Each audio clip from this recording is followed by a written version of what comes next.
अस्सलाम वालेकुम। आज का व्लॉग शुरू करने से पहले ही मैं आपको बताऊं कि आज का व्लॉग मैं एक दुआ के साथ शुरू करूंगी, जो दुआ हमने अपने बचपन से पढ़ी सुनी और हर दरसगाह में इस दुआ को डेली दोहराया जाता है। और ये शायर मशरिक़ के इतने खूबसूरत अल्फाज हैं कि मैं समझती हूँ कि रोज़े महशर तक इन अल्फाज का जो चनाव है या वज़न है वो कोई और अल्फाज उसको उठा नहीं सकते। इस दुआ में इतना वज़न है और इस दुआ में इतनी कशिश है, और ये हमने अपने बचपन से मदारिस में भी पढ़ी, स्कूलों में पढ़ी, और आज भी हमारे बच्चे ये नसर दल नसर चलेगी। तो जनाब आपकी गोशगुजार करती हूँ। लब पे आती है दुआ बन के तमन्ना मेरी, ज़िंदगी शम्मा की सूरत हो खुदाया मेरी। दूर दुनिया का मेरे दम से अंधेरा हो जाए, हर जगह मेरे चमकने से उजाला हो जाए। हो मेरे दम से यूं ही मेरे वतन की ज़ीनत, जिस तरह फूल से होती है चमन की ज़ीनत। ज़िंदगी हो मेरे परवाने की सूरत या रब, इल्म की शम्मा से हो मुझको मोहब्बत या रब। हो मेरा काम गरीबों की हिमायत करना, दर्दमंदों से ज़ईफ़ों से मोहब्बत करना। मेरे अल्लाह बुराई से बचाना मुझको, नेक जो राह हो इसी राह पे चलाना मुझको। सुबहान अल्लाह। मैं कहती हूँ शायर मशरिक़ ने इन अल्फाज में इतना वज़न और इतना ठहराव रखा है कि ये हमारे मदारिस में, हमारे स्कूलों में ऐसे ही नहीं पढ़ाई जाती। ये सुबह का आगाज़ अगर इस दुआ से स्कूल करवाते हैं जब, तो वाकई बच्चे बड़ों का भी एहतराम करते हैं, सीखते हैं और टीचर सिखाती हैं। अल्लाह करे कि ये हमारे स्कूलों में से गायब ना हो, जिस तरह बहुत से निसाब में से चीज़ें ख़त्म हो गई हैं और बहुत सी ऐसी चीज़ें जो हमारे निसाब का हिस्सा अब नहीं रही, जो हमारे दौर में थी। तो जनाब आज स्कूल जाने का मकसद ये था कि सुबह सुबह मुझे अरम को स्कूल जब ड्रॉप चला गया अरम, तो उसके थोड़ी देर बाद ही हमें कॉल आई स्कूल से कि अरम को बहुत हाई फीवर हो गया है और उसने पेपर दे दिए अपना और वो बैठे हुए हैं, उनको आके आप ले जाए। तो जी मैं जल्दी जल्दी उठी और खिज़र को मैंने नीचे घर वालों के पास छोड़ा और इसके चाचा के साथ जाके मैं लेकर आई अरम को स्कूल से।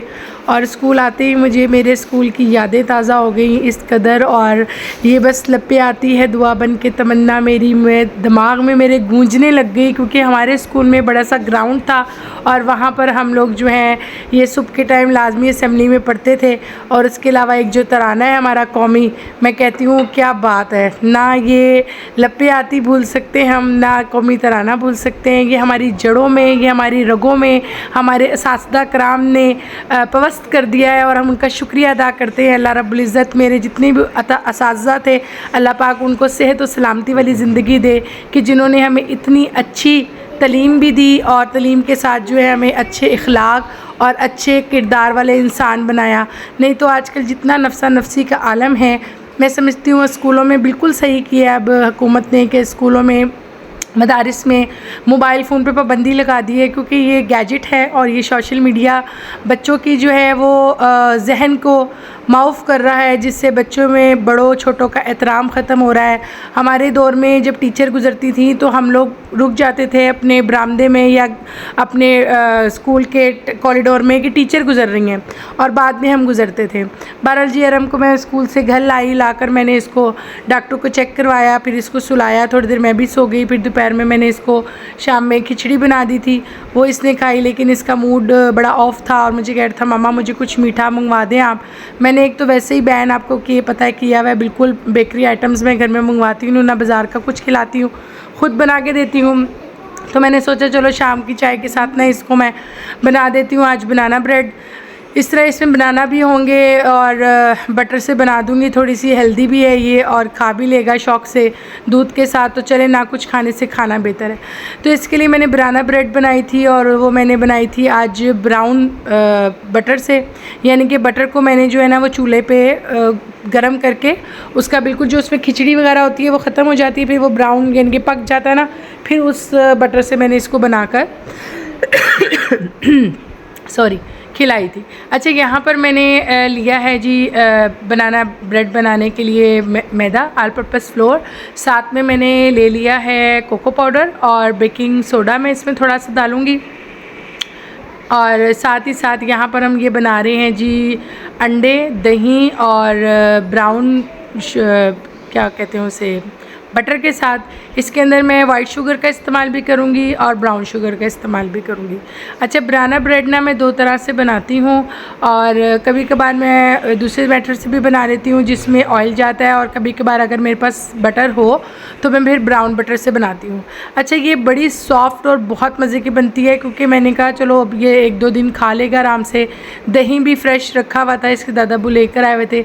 अच्छा, इसके दादाबू को होता है कि ना अगर बच्चों को मोशन आ रहे हैं ना तो तुम दही खिला दो या स्पेस पग्गो डाल के भूसी डाल के खिला दो। तो मैंने अब्बू से कहा, मैंने कहा अब्बू डॉक्टर ने ना मना किया है कि कोई भी डेयरी की चीज़ ना अभी अरम को नहीं देनी, क्योंकि इस तरह ना हो कि जैसे खिज़र को मोशन लग गए थे इसको भी लग जाए।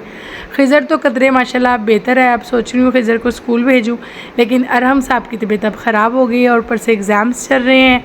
अभी फ़र्स्ट एग्ज़ाम दिया है, अब देखें अल्लाह करे ज़िंदगी से सलामती के साथ ये ठीक हो जाए। शुक्र है अल्लाह पाक की ज़ात का कि उसने हमें जिस भी हाल में रखे। मैं कहती हूँ बच्चों को, बेटा ये भी जिस्म की ज़कात होती है, सदका होता है, कोई बात नहीं, परेशान ना हुआ करो। अरम थोड़ा सा ना टची है, एकदम से ज़्यादा परेशान हो जाता है, लेकिन खिज़र जो है वो थोड़ा सा डिफरेंट है। दोनों भाई एक दूसरे से बहुत डिफरेंट है। खिज़र बीमार हुआ तो ये चुप रहा और बस कुछ नहीं बात करनी, सो रहा है और बस अपने उसमें। अरम साहब का ये होता है कि उसे 24 आवर सर्विस चाहिए होती है, मामा की भी और पापा की भी। बस मामा भी सराहने में चाहिए और पापा भी। मैंने कहा बेटा अगर ऐसा होगा तो मैं तुम्हारे लिए क्या पकाऊँ और क्या तुम्हें खिलाऊँ।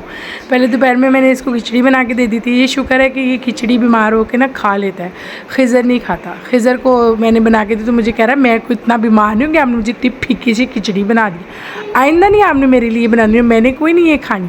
अब मैं खिज़र के अरम के लिए बनानी थी ना बनाना ब्रेड, तो मुझे कहता है मामा मैं ठीक हो गया हूँ, अब आपने मुझे ना टोटीला रैप बना के खिलानी। मैंने कहा बेटा आप भाई भी मारे ना, कोई बात नहीं होती मामा, फिर क्या हो गया, वो कौन सा ज़्यादा खाता है, वो तो चिकन खाता ही नहीं, आप मुझे बना देना। मैंने कहा चलो ठीक है, अब नेक्स्ट कल ना मैं आपको बना दूँगी। आज बस मैंने जो है वो अरम के लिए ये बनाया, साथ में खिचड़ी बनाई थी तो थोड़ी सी दाल बना ली मैंने, अवैस ने और खिज़र ने वो खा ली थी, अरम ने खिचड़ी खा ली। फिर मैंने चाय बनाई थी अवैस के लिए, तो सोचा अरम के लिए दूध के साथ ये बना देती हूँ। किसी टाइम बच्चे का दिल करता ही है मीठा खाने को, तो चलो ये खा लेगा, साथ दूध पी लेगा या चाय पी लेगा। चाय का मुझे होता है कि हल्की सी दूध पत्ती दे देती हूँ। अच्छा, यहाँ पर मेथड जो है मैं आपको बता दूँ, मैंने ब्राउन कर लिया था बटर को, उसके बाद इसको मैंने एक बाउल में डाल के रूम टेम्परेचर पे जब आ गया तो उसके अंदर मैंने वाइट शुगर और ब्राउन शुगर दोनों ऐड कर दी थी, 100 ग्राम्स। ठीक है, मैं यहाँ पर स्क्रीन पे भी मेजरमेंट्स जो हैं वो शेयर कर दूँगी आपके साथ। साथ ही मैंने जो दही रखा था वो ऐड कर दिया। अच्छे से इसे हैंड मिक्स से मैं मिक्स करूँगी, इसमें कोई एग बीटर का इस्तेमाल नहीं होगा और किसी मशीन का इस्तेमाल नहीं होगा, ये हैंड मिक्स से ही बन जाती है और बहुत सॉफ्ट और बहुत मज़े की बनती है। साथ ही साथ इसमें मैंने 3 अदद बनानास कट करके रख दिए थे। खिज़र बीमार था ना तो इसके अबू जान इसके लिए बनानास लेके आए थे। बस ये बच्चे तो जो है ना फलों से दूर होते जा रहे हैं, खाते ही नहीं है। मैं बड़ी कोशिश करती हूँ कि फल खा लें, लेकिन खिज़र फिर भी कोशिश कर लेता है, खा लेता है, अरम बिल्कुल भी नहीं खाता। तो मैंने कहा चलो इस फॉर्म में ही खा लेगा। तो 3 यहाँ मैंने अंडे डाल दिए और 3 मैंने यहाँ पर बड़े साइज़ के बनानास में पर रखे हुए थे वो मैश करके डाल दिए। साथ ही यहाँ पर मैंने 1 अदद अंडा डाल दिया था। कोशिश कीजिएगा कि अंडा रूम टेम्परेचर पे होना चाहिए, उसका रिज़ल्ट बहुत अच्छा आएगा, क्योंकि फ्रिज का अंडा मैं बेकिंग में प्रेफर नहीं करती हूँ, रूम टेम्परेचर यूज़ करती हूँ। साथ में मैंने थोड़ा सा इसमें चॉकलेट एसेंस डाल दिया था। और हम ना चॉकलेट का बहुत ज़्यादा क्रेज़ी है, और हमको चॉकलेट बहुत पसंद है। मुझे सबसे डांट भी पड़ती है कि हमको चॉकलेट कम खिलाया करो, लेकिन मैं क्या करूँ, वो बस चॉकलेट बहुत लाइक करता है। अच्छा, यहाँ पर मैंने ऑल पर्पस फ्लोर को और कोको पाउडर को ना कंबाइन करके रख लिया था। अच्छे से मैंने इसको स्टेन किया और 2 या 3 टाइम्स मैं लाजमी स्टेन करती हूँ, क्योंकि इससे ये होता है कि अल्लाह ना करे बरसात का मौसम है, कोई अगर इसमें कीड़ी या सुसरी जो होती है वो हो तो वो निकल जाती है। वैसे तो मुझे ये होता है मैं बहुत ज़्यादा बल्क में मंगवाती नहीं हूँ, मैदा बहुत थोड़ी थोड़ी क्वांटिटी में मंगवा के रखती हूँ, साथ ही दुकान है तो जल्दी फिर वहाँ से मंगवा भी लेती हूँ। अच्छे से स्टेन करके मैंने इसमें डाल दिया था मैदा और कोको पाउडर, और तकरीबन 2 चम्मच में मैदा और कोको पाउडर के जो है ना ड्राई इंग्रेडिएंट्स के रख लूँगी साइड पर। वो मैं आपको बताती हूँ उससे क्या करूँगी। पर यहाँ पर मैं अच्छे तरीके से इसको मिक्स कर लूँगी हैंड मिक्स के साथ ही। जब ये अच्छे से मिक्स हो जाएगा, इतनी देर में आप लोग जिन्होंने मेरे चैनल को सब्सक्राइब नहीं किया वो चैनल को सब्सक्राइब कर दें, बेल आइकन को प्रेस कर दें, कमेंट करें और शेयर करें। और अरहम के लिए ढेरों ढेर दुआओं की ज़रूरत है। अल्लाह पाक अरहम को सेहत, तंदुरुस्ती, शफ़ाए कामिला व आजिला अता फ़रमाए, और जितने भी बच्चे बीमार हैं अल्लाह सबको सेहत कुल्ली अता फ़रमाए। मेरे अलावा बहुत से पेरेंट्स जो हैं वो बच्चे लेने आए हुए थे, और इतना रश था इनके पेरेंट्स की, जहाँ पर उन्होंने वेटिंग एरिया बनाया हुआ था ना वहाँ भरा हुआ था। पेरेंट्स बच्चे लेने आए हुए थे बहुत ज़्यादा। अच्छा, यहाँ पर मैंने 1 कप जो है वो चॉकलेट चिप्स के ले लिए थे। उसको मैं जो 2 चम्मच मैंने मैदे का रखा था ना साइड पे, उसमें अच्छे से कोट करके ना डाल दूँगी। इस मेथड से ये होता है कि आपके जो चॉकलेट चिप्स होते हैं वो बिल्कुल नीचे जाके पेंदे में नहीं बैठते मोल्ड के, वो जहाँ जहाँ बैटर में होते हैं ना फिर वहीं पर रहते हैं और इक्वली सब जगह स्प्रेड हो जाते हैं। और वो जब बेक होके चीज़ निकलती है तो बड़ा मज़ा आता है, बहुत मज़े लगती है। अभी आप इसका फाइनल रिज़ल्ट जब देखेंगे ना फिर आपको आइडिया होगा कितने मज़े के। बस कट एंड फोल्ड वाले मेथड से मैंने इसको कट एंड फोल्ड किया और इसकी फ्रेगनेंस बहुत कमाल थी, बिल्कुल बटर स्कॉच वाली फ्रेगनेंस आ रही थी, क्योंकि हमने मक्खन को अच्छे से पकाया था। मक्खन के अंदर जितनी भी वो पानी या खिचड़ी और चिकड़ी बोलते हैं ना वो होती है, वो ख़त्म हो गई थी और मक्खन ब्राउन कलर का हो गया था। बहुत ही प्यारी बटर स्कॉच सी फ्रेगनेंस आ रही थी। मैंने अरम को खुश करने के लिए ना यहाँ पर लावा केक वाला मोल्ड ले लिया था। मैंने कहा चलो थोड़ा सा ये ना खुश हो जाएगा और खुश होकर खा लेगा कुछ। मुझे बस हर माँ को यही होता है कि अगर बच्चा बीमार है या नहीं बीमार तो बच्चे कुछ खा लें बस किसी तरीके से। मेरी बड़ी कोशिश होती है कि अरहम कुछ खा ले, क्योंकि अरहम जो है ना बड़ा स्पेशल पर्सन है जी हमारा। ये हमारा बेबी जब पैदा हुआ था तब बड़ी मुश्किल से हमने इसको पाला और मैं समझती हूँ कहीं ना कहीं मेरी गलती है इसकी ना चीज़ें खाने में, क्योंकि मैंने इसको बहुत पैम्पर्ड करके पाला और बहुत सी चीज़ों से मैंने ही खुद ही इसको दूर कर दिया। इवन दो अरहम ने कभी कॉक स्प्राइट वगैरह यानी कि कोल्ड ड्रिंक को टेस्ट करके भी नहीं देखा कि उसका टेस्ट क्या होता है, क्योंकि मैंने और अवैस ने जब तक ये तकरीबन साल का था मैंने और अवैस ने भी कोल्ड ड्रिंक नहीं पी, क्योंकि अरहम को मना थी। अरहम चूँकि आपको पता है प्रीमेच्योर हुआ था और ये बहुत ही एहसास बच्चा था मेरा और कुछ मैंने इसको बहुत पैम्पर्ड करके पाला। अब बहुत सी चीज़ों पे मैं ऐसे गुस्सा करती हूँ कि अरहम खाओ तो मेरी सिस्टर ही मुझे कहती है अब गुस्सा क्यों कर रही हो। वो वाला हाल है कि अब पछताए होत का जब चिड़िया चुग गई खेत। अब अरहम साहब की आदत नहीं बन सकती है, वो 10 सालों के हो गए हैं, लेकिन मैं कोशिश जारी है मेरी। अल्लाह करे कि खाने पीने की तरफ आ जाए और दुनिया की सारी चीज़ें खाए और अल्लाह पाक की हर नेमत खाए। मैं कहती हूँ बेटा हर नेमत खाया करो, हर चीज़ अल्लाह पाक की नेमत है और अल्लाह का नेमत का शुक्र अदा करके सोया करो कि उसने हमें एक दिन दिया। और अल्लाह पाक का शुक्र है कि हम सिकम सेर होकर सोते हैं। अपने से नीचों को देखा करो जिनके पास अच्छे खाने की चीज़ नहीं है, अच्छे पहनने वाले कपड़े नहीं हैं। अल्लाह का बहुत शुक्र है, अल्लाह का शुक्र है कि अल्लाह पाक ने हमें इतने चीज़ों से नवाजा हुआ है और हम रंग बिरंगी चीज़ें बना के खा लेते हैं। शुक्र है अल्लाह पाक की ज़ात का। तो खिज़र मुझे कहता है मामा ये भी अल्लाह पाक की नेमत है। मैं कहा जी बेटा अल्लाह पाक की ये बनाना ब्रेड भी नेमत है, क्योंकि इसके अंदर मैंने जो है अंडा डाला है वो अल्लाह पाक की नेमत था। मैंने इसके अंदर केले डाले हैं वो भी अल्लाह पाक की नेमत थी। तो जी यहाँ पर मैंने मोल्ड में डाल दिया था और उसके बाद इसको मैंने इन सेंटर से कट लगाया है, जैसे कि हम अपने लूफ पैन केक में लगाते हैं ना, टी केक में सेंटर से कट, ताकि अच्छे से जो है ना ये राइज़ हो जाए केक और अच्छे से जो है ना ये राइज़ हो जाए और बाहर की तरफ बहे ना और डूम बन जाए। ये डूम बनाने के लिए होता है जो थोड़े बहुत चॉकलेट चिप रह गए थे। अच्छा मेरा माइंड स्किप हो गया, एक तो इसकी तबीयत ठीक नहीं है। मैंने ये चॉकलेट चिप ना बेस पे रखने थे, बट मुझे जब मैंने मोल्ड में डाल दिया तो मुझे याद आया कि ओहो चॉकलेट चिप्स तो रह गए। फिर बाकी के जो मैंने 1/4 कप चॉकलेट चिप बचाए हुए थे वो मैंने ऊपर रखे। अच्छे से इसको मैंने टैप टैप किया, एयर बबल्स वगैरह निकाली और फिर मैंने इसको रखना तो प्रेशर कुकर में था, लेकिन जैसे मैंने प्रेशर कुकर में रखा ना तकरीबन कोई 10 मिनट 10 मिनट्स के बाद गैस चली गई। फिर मैंने फ़ौरन इसको उठा के जो है ना ओवन में रख दिया और अल्लाह का शुक्र है कि ये बिल्कुल भी जो इसका टेम्परेचर चेंज भी हुआ तो ऐसा नहीं हुआ कि ये बैठ गई हो या फुस हो गई हो। जबकि मैंने अभी इसमें से ना 2 या 3 टेबल स्पून निकाल के ना, क्योंकि बहुत ज़्यादा भर गया था, तो 2 कपकेक्स भी बना लिए थे और इनमें से एक जो है वो मैंने अपने भांजे को भेजा था और एक मैंने अपनी मेट को खिलाया था। बहुत खुश हुई वो भी। और यहाँ पर जी अरहम साहब की ये बनाना ब्रेड बन गई थी और खिज़र साहब ने 2-4 चक्कर लगा लिए थे। ये बहुत गरम थी। अच्छा अरहम को ना ये गरम खाना पसंद है, इसने जितनी दफ़ा भी खाई ना इसने मुझे कहा मामा इसको हल्का सा वार्म कर लाएं। अगर आप इसको वार्म करके हल्का सा खाएंगे ना तो बहुत टेस्टी लगेगी।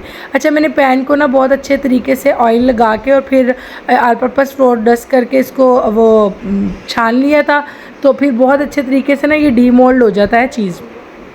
अच्छा यहाँ पर मैं इसके ठंडा होने का इंतज़ार क्या करती, इतने में खिज़र मुझे कह रहा था मामा अरहम कह रहा है मामा से कहो मुझे कुछ दे भी दें। तो फिर मैंने इसको कट किया और बहुत सॉफ्ट और बहुत कोई बनी थी, यानी कि 2 से 3 दिन में ये ख़त्म हुई।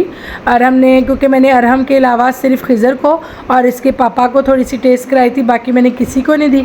बाकी इंशाल्लाह ताला घर वालों के लिए ना मैं दूसरी जो सिनेमन बनाना ब्रेड होती है ना वो बनाऊँगी, जो सिनेमन पाउडर से बनती है। ये मैंने स्पेशल अरहम साहब के लिए बनाई थी, क्योंकि उसको चॉकलेट से बहुत मोहब्बत है और चॉकलेट की हर चीज़ अरहम खा लेता है।